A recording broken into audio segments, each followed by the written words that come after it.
ലണ്ടനിന്ന് നമ്മുടെ സണ്ണിക്കുട്ടനെ എത്തി.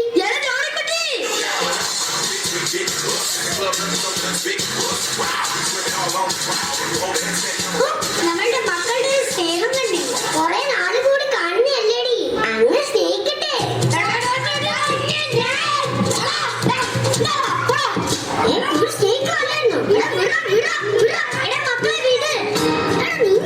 വഴക്ക് കാരണമാണ് ഒരുത്തനെ അമേരിക്കയിലോട്ടും ഒരുത്തനെ ലണ്ടനിലോട്ടും വിട്ടത്.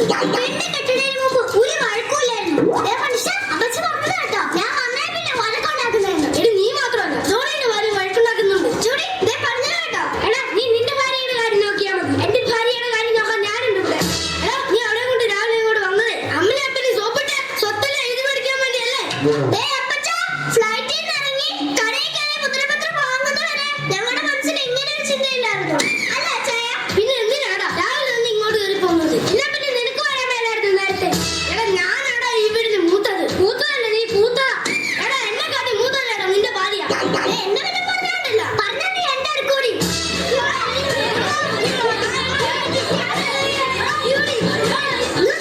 അപ്പൊ എനിക്കൊന്ന് ഒറ്റയ്ക്ക് സംസാരിക്കണം. എടി അയൽക്കുട്ടി എല്ലാരും കേൾപ്പോ. അവൻ ഒറ്റയ്ക്ക് ഇരുന്ന് ആവശ്യത്തിന് സംസാരിക്കട്ടെ.